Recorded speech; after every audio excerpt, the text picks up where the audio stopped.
ವೀಕ್ಷಕರೇ, ರಾಜ್ಯದ ಯಾವೆಲ್ಲ ಸುದ್ದಿ ಪತ್ರಿಕೆಗಳಲ್ಲಿ ಯಾವೆಲ್ಲ ಪ್ರಮುಖ ಮಾಹಿತಿಗಳಿದೆ ಅಂತ ನೋಡೋದಾದ್ರೆ ಇದು ಕನ್ನಡಪ್ರಭ.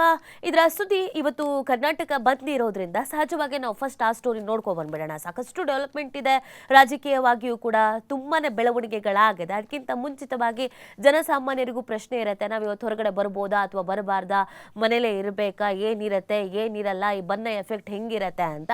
ಸೊ ಆ ಸುದ್ದಿ ನೋಡೋದಾದ್ರೆ ಮರಾಠಿಗರ ಕನ್ನಡ ವಿರೋಧಿ ನೀತಿ, ಕನ್ನಡಿಗರ ಮೇಲಿನ ದಬ್ಬಾಳಿಕೆಯನ್ನು ಖಂಡಿಸಿ ಇವತ್ತು ಬೆಳಗ್ಗೆ 6 ಗಂಟೆಯಿಂದ ಸಂಜೆ 6 ಗಂಟೆವರೆಗೂ ಕೂಡ ಅಖಂಡ ಕರ್ನಾಟಕ ಬಂದ್ಗೆ ಅಂತ ವಾಟಾಳ್ ನಾಗರಾಜ್ ಅವರು ಕರೆಯನ್ನ ನೀಡಿದ್ದಾರೆ.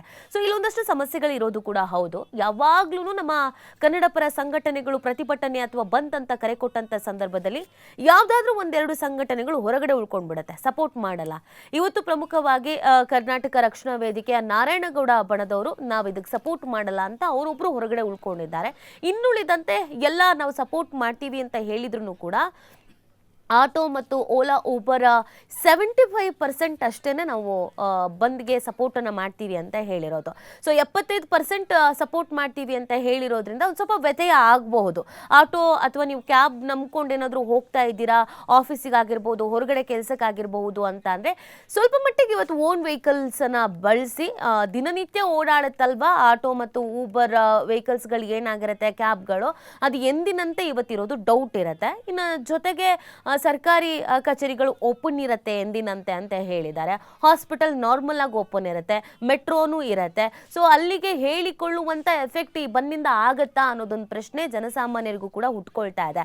ನಿನ್ನೆ ಸರ್ಕಾರದ ಕಡೆಯಿಂದಲೂ ಕೂಡ ಮಾತನಾಡುವಂತ ಸಂದರ್ಭದಲ್ಲಿ ಹೇಳಿದಿಷ್ಟೇ, ಹೌದು ಈ ಪ್ರತಿಭಟನೆಯ ಉದ್ದೇಶ ಅಥವಾ ಈ ಹೋರಾಟದ ಉದ್ದೇಶ, ಈ ಬನ್ನ ಉದ್ದೇಶ ಕನ್ನಡಕ್ಕಾಗಿ, ಕನ್ನಡಿಗರ ಒಳಿತಿಗಾಗಿ, ಬಟ್ ನಮ್ಮವ್ರಿಗೂ ಕೂಡ ಸಮಸ್ಯೆ ಆಗಬಾರ್ದಲ್ಲ ಅನ್ನುವಂತ ಕಾರಣಕ್ಕಾಗಿ ಹೇಳಿದ್ರು. ಸೊ ಬೆಳಗ್ಗೆ ಯಾವ ಥರದ ಪರಿಸ್ಥಿತಿ ಇದೆ ಅನ್ನೋದನ್ನ ಕೂಡ ನಾವು ತಿಳ್ಕೊಳ್ಬೇಕಾಗತ್ತೆ. ನಾರ್ಮಲ್ ಆಗಿ ವೆಹಿಕಲ್ಸ್ಗಳು ತಕ್ಕ ಮಟ್ಟಿಗೆ ಓಡಾಡ್ತಾ ಇದೆ. ಒಂದು 7 ಗಂಟೆಯ ನಂತರ ಕಂಪ್ಲೀಟ್ ಚಿತ್ರಣ ಗೊತ್ತಾಗುತ್ತೆ ಎಷ್ಟರ ಮಟ್ಟಿಗೆ ಈ ಒಂದು ಎಫೆಕ್ಟ್ ತಟ್ಟುತ್ತೆ ಅಂತ. ಶಾಲಾ ಕಾಲೇಜುಗಳು ಕೂಡ ಇವತ್ತು ಎಂದಿನಂತೆ ತೆರೆದಿರುತ್ತೆ. ಕೆಲವೊಂದು ಕಡೆಯಲ್ಲಿ ಮಾತ್ರ ರಿಸ್ಕ್ ತೆಗೆದುಕೊಳ್ಳೋದು ಬೇಡ ಅಂತ ಆಡಳಿತ ಮಂಡಳಿಯವರು ರಜೆ ಘೋಷಣೆ ಮಾಡ್ಕೊಳ್ಳೋದಿದ್ರೆ ಘೋಷಣೆ ಮಾಡ್ಕೊಳ್ಬಹುದು ಅನ್ನುವಂಥ ಅವಕಾಶ ಇತ್ತು. ಈಗ ಎಕ್ಸಾಮ್ಸ್ಗಳು ಕೂಡ ನಡೀತಾ ಇರುವಂಥ ಹಿನ್ನೆಲೆಯಲ್ಲಿ ರಿಸ್ಕ್ ತೆಗೆದುಕೊಳ್ಳೋದು ಬೇಡ ಅನ್ನೋದು ಕೂಡ ಇತ್ತು.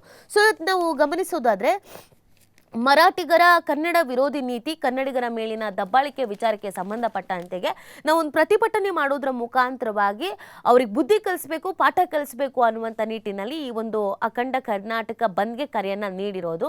ಇದರ ಎಫೆಕ್ಟ್ ನಮ್ಮ ರಾಜಧಾನಿ ಬೆಂಗಳೂರು ಅಥವಾ ಬೇರೆ ಭಾಗಕ್ಕಿಂತ ಹೆಚ್ಚಾಗಿ ಬೆಳಗಾವಿ ಭಾಗದಲ್ಲಿ ಇವತ್ತು ಅತಿ ಹೆಚ್ಚಾಗಿ ತಟ್ಟುವಂಥ ಸಾಧ್ಯತೆ ಇದೆ ಅನ್ನೋದನ್ನು ಹೇಳ್ಬಹುದು. ಯಾಕಂದರೆ ಬೆಳಗಾವಿಯಲ್ಲಿ ಶಕ್ತಿ ಪ್ರದರ್ಶನ ಮಾಡಲೇಬೇಕು, ತಕ್ಕ ಉತ್ತರವನ್ನು ಮರಾಠಿಗರಿಗೆ ನೀಡಲೇಬೇಕು. ಯಾಕಂದ್ರೆ ಅಲ್ಲೇ ಅಲ್ವಾ ಕನ್ನಡಿಗರ ಮೇಲೆ ದಬ್ಬಾಳಿಕೆ ಆಗ್ತಾ ಇರೋದು ಅಥವಾ ಕನ್ನಡಿಗರನ್ನ ಅವಮಾನ ಮಾಡ್ತಾ ಇರುವಂತ ಘಟನೆಗಳಾಗ್ತಾ ಇರುವಂಥದ್ದು ಆ ಭಾಗದಲ್ಲಿ ಅತಿ ಹೆಚ್ಚಾಗಿ ಆಗ್ತಾ ಇರೋದ್ರಿಂದ ಅಲ್ಲಿಯೇ ನಿಂತು ಹೋರಾಟ ಮಾಡಬೇಕು ಅನ್ನುವಂಥದ್ದು ಕೂಡ ಈ ಒಂದು ಹೋರಾಟದ ರೂಪರೇಷೆ ಆಗಿತ್ತು. ಹಾಗಾಗಿ ಬೆಳಗಾವಿಯಲ್ಲಿ ಇವತ್ತು ಬಹುತೇಕ ಎಲ್ಲವೂ ಕೂಡ ಬಂದ್ ಆಗುವಂತ ಸಾಧ್ಯತೆಗಳಿರುತ್ತೆ. ಯಾಕಂದ್ರೆ ಸ್ವಯಂ ಪ್ರೇರಿತವಾಗಿ ಬಂದ್ಗೆ ಅವಕಾಶವನ್ನ ನೀಡಬಹುದು.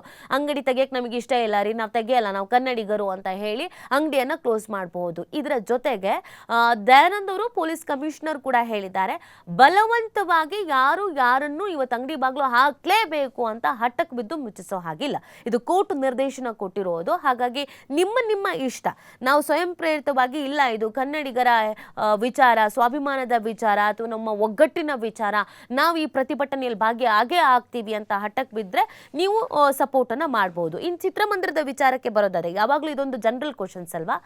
ಕನ್ನಡ ಹೋರಾಟ ಅಂತ ಬಂದಾಗ ಚಿತ್ರಮಂದಿರಗಳು ಕ್ಲೋಸ್ ಆಗಲ್ಲ, ಕಲಾವಿದರು ಸಪೋರ್ಟ್ ಮಾಡಲ್ಲ, ಬೇರೆ ಸಂದರ್ಭದಲ್ಲಿ ಮಾತ್ರ ಕನ್ನಡದ ಭಾಷೆಯನ್ನು ಬೆಳೆಸಿ ಕನ್ನಡ ಸಿನಿಮಾವನ್ನು ಉಳಿಸಿ ಅಂತೆಲ್ಲ ಹೇಳ್ತಾರೆ ಅಂತ. ಅದಕ್ಕೆ ಅವರು ಈ ಹಾವು ಸಾಯಬಾರ್ದು, ಕೋಲು ಮುರಿಬಾರ್ದು ಅನ್ನುವಂಥ ರೀತಿಯಲ್ಲಿ ಮಧ್ಯಾಹ್ನದವರೆಗೂ ಸಪೋರ್ಟ್. ಇದಕ್ಕೆ ಮಧ್ಯಾಹ್ನದವರೆಗೂ ಯಾವುದೇ ಚಿತ್ರಮಂದಿರಗಳು ಕೂಡ ಓಪನ್ ಇರೋದಿಲ್ಲ. ಮಧ್ಯಾಹ್ನದ ನಂತರ ನೀವು ಆರಾಮಾಗಿ ಸಿನಿಮಾಗೆ ಹೋಗಿ ಸಿನಿಮಾ ನೋಡ್ಕೊ ಬರ್ಬೋದು. ಅವ್ರು ಹೇಳಿರೋದು ಹಾಗೆ, ಅವರು ಬಂದ್ಗೆ ಸಪೋರ್ಟ್ ಕೊಟ್ಟಿರೋದು ಈ ರೀತಿಯಾಗಿ. ಸೊ ಮಧ್ಯಾಹ್ನದವರೆಗೂ ಕ್ಲೋಸ್ ಇರುತ್ತೆ, ಮಧ್ಯಾಹ್ನದ ನಂತರ ಸಿನಿಮಾಗಳನ್ನು ವೀಕ್ಷಣೆ ಮಾಡೋದಕ್ಕೆ ಅವಕಾಶ ಇರುತ್ತೆ. ಸೊ ಇದಕ್ಕೆ ಸಂಬಂಧಪಟ್ಟಂತೆ ಇನ್ನೊಂದು ಅಷ್ಟು ಬೆಳವಣಿಗೆಗಳನ್ನ ಅಥವಾ ಡೆವಲಪ್ಮೆಂಟ್ ಅನ್ನ ನಾವು ನೋಡೋದಾದ್ರೆ ಈಗಾಗಲೇ ಅಂದ್ರೆ ಫೆಬ್ರವರಿ 21ರಂದು ಏನು ಕಂಡಕ್ಟರ್ ಮೇಲೆ ಹಲ್ಲೆಯಾಗಿತ್ತು ಕರ್ನಾಟಕ ಅಂದ್ರೆ ಬೆಳಗಾವಿಯಲ್ಲಿ. ಸೊ ಆ ಟೈಮಲ್ಲಿ ಅವತ್ತಿನಿಂದ ಮರಾಠಿ ಮತ್ತು ಕನ್ನಡ ಭಾಷಿಗರ ನಡುವೆ ದೊಡ್ಡ ಹೋರಾಟ ನಡೀತಾನೆ ಇದೆ. ಬಟ್ ಕನ್ನಡ ಪರ ಸಂಘಟನೆಗಳು ಇವತ್ತು ಬಂದ್ಗೆ ಕರೆಯನ್ನ ನೀಡಿವೆ. ಅದೇ ತರನಾಗಿ ಈಗಾಗಲೇ ಬಂದ್ಗೆ ಬಿಸಿ ತಟ್ತಾ ಇದೆ. ಮೈಸೂರು ಬ್ಯಾಂಕ್ ವೃತ್ತದಲ್ಲಿ 50ಕ್ಕೂ ಹೆಚ್ಚು ಪೊಲೀಸ್ ಬೇಗ ಬಂದೋಬಸ್ತನ್ನು ಮಾಡಲಾಗಿದೆ. ಬೆಂಗಳೂರಲ್ಲಿ ಕೆಲವೊಂದಿಷ್ಟು ವೃತ್ತಗಳಲ್ಲಿ ಅಥವಾ ಮೇನ್ ರೋಡ್ಗಳಲ್ಲಿ ಈಗಾಗಲೇ ಪೊಲೀಸರು ಬಂದೋಬಸ್ತ್ಗೆ ನಿಂತ್ಕೊಂಡಿದ್ದಾರೆ. ವಾಹನಗಳನ್ನು ತಪಾಸಣೆ ಮಾಡ್ತಾ ಇದ್ದಾರೆ. ಜೊತೆಗೆ ಬಸ್ಗಳಲ್ಲಿಯೂ ಕೂಡ ಬಸ್ ಸಂಚಾರ ಎಂದಿನಂತೆ ಇದೆ. ಬಟ್ ಜನರು ಹೊರಗಡೆ ಬರೋದಕ್ಕೆ ಹಿಂದೆ ಮುಂದೆ ನೋಡ್ತಾ ಇದ್ದಾರೆ. ಹಾಗಾದ್ರೆ ಯಾವ್ಯಾವ ಕಡೆಗಳಲ್ಲಿ ಬಂದ್ ಇಲ್ಲ ಅಂತ ನೋಡ್ತಾ ಹೋಗೋದಾದ್ರೆ ನಾವು ಬಂದ್ ಮಾಡಲ್ಲಪ್ಪ ಅಂತ ಹೇಳಿದ್ದಾರೆ. ಯಾವ್ಯಾವ ಜಿಲ್ಲೆಗಳು ಅಂತ ನೋಡ್ತಾ ಹೋಗೋದಾದ್ರೆ ಕೋಲಾರ, ದಕ್ಷಿಣ ಕನ್ನಡ, ಹುಬ್ಬಳ್ಳಿ, ಕಲಬುರಗಿ, ಕೊಪ್ಪಳ, ಈ 5 ಜಿಲ್ಲೆಗಳಲ್ಲಿ ಬಂದ್ ಇರೋದಿಲ್ಲ. ಹಾಗಾದ್ರೆ ಇದೆಲ್ಲದರ ನಡುವೆ ಈಗೇನು ಮರಾಠಿ ಪುಂಡಾಟಿಕೆ ಹೆಚ್ಚಾಗಿದೆಯಲ್ಲ, ಈ ಕಂಡಕ್ಟರ್ ಮೇಲೆ ಹಲ್ಲೆ ಆದ ನಂತರವೂ ಕೂಡ PDO ಮೇಲೂ ಕೂಡ ಹಲ್ಲೆಯಾಗತ್ತೆ. PDOಗೆ ಒಬ್ಬ ಮರಾಠಿ ಯುವಕ ಬಂದು ನಿನ್ಗೆ ಮರಾಠಿನಲ್ಲಿ ಮಾತಾಡುವಂಥ PDOಗೆ ಧಮಕಿ ಕೊಟ್ಟು ಹಲ್ಲೆ ಮಾಡಿರುವಂತಹ ಘಟನೆಯೂ ಕೂಡ ಮತ್ತೊಮ್ಮೆ ಜರುಗುತ್ತೆ.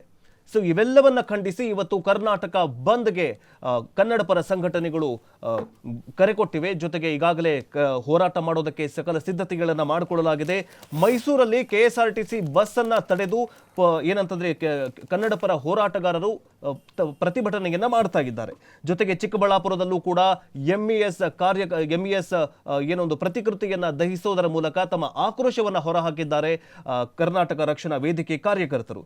ಇನ್ನು ದಾವಣಗೆರೆಯಲ್ಲೂ ಕೂಡ ಅಷ್ಟೇ, ದಾವಣಗೆರೆಯಲ್ಲೂ ಕೂಡ ಈ ಮರಾಠಿ ಪುಂಡಾಟಿಕೆಯನ್ನ ವಿರೋಧಿಸಿ ಕನ್ನಡ ಪರ ಸಂಘಟನೆಗಳು ಹೋರಾಟಕ್ಕೆ ಇಳಿದಿವೆ. ಸಂಗೊಳ್ಳಿ ರಾಯಣ್ಣ ವೃತ್ತದಲ್ಲಿ ಈಗಾಗಲೇ ಟೈರ್ಗೆ ಬೆಂಕಿ ಹಚ್ಚಿ ತಮ್ಮ ಆಕ್ರೋಶವನ್ನು ಹೊರಹಾಕಿದ್ದಾರೆ. ಜೊತೆಗೆ ಮಂಡ್ಯದಲ್ಲೂ ಕೂಡ ಪ್ರತಿಭಟನೆಯನ್ನ ನಡೆಸ್ತಾ ಇದ್ದಂತವರ ವಿರುದ್ಧ ಅಂದ್ರೆ ಈಗ ಅವರಿಗೆ ಪೊಲೀಸರು ತಡೆದಿದ್ದಾರೆ ಅನ್ನುವಂತಹ ಮಾಹಿತಿ ಲಭಿಸ್ತಾ ಇದೆ. ಈಗಾಗಲೇ ಕರ್ನಾಟಕ ಬಂದ್ಗೆ ಸಂಪೂರ್ಣ ಮಾಹಿತಿಯನ್ನು ನಿಮ್ಮ TV5 ಕನ್ನಡ ಬಿತ್ತರಿಸ್ತಾ ಹೋಗುತ್ತೆ.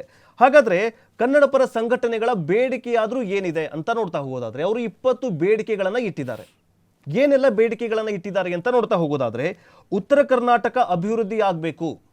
ಹೌದು, ಉತ್ತರ ಕರ್ನಾಟಕದಲ್ಲಿ ಇರುವಂತಹ ಕೆಲವೊಂದಿಷ್ಟು ಜಿಲ್ಲೆಗಳು ಅವೆಲ್ಲವುಗಳನ್ನು ಏನು ಮಾಡಬೇಕಂತಂದ್ರೆ ಅವರು ಅಭಿವೃದ್ಧಿ ಮಾಡಬೇಕು ಅಂತ ಕನ್ನಡ ಪರ ಸಂಘಟನೆಗಳು ಹೋರಾಟ ಮಾಡ್ತಾ ಇದ್ದಾರೆ. ಇದು ಮೊದಲ ಬೇಡಿಕೆಯಾಗಿದೆ. ಇನ್ನು ಎರಡನೆಯ ಬೇಡಿಕೆ ಕಲ್ಯಾಣ ಕರ್ನಾಟಕ ಅಭಿವೃದ್ಧಿ ಆಗಬೇಕು.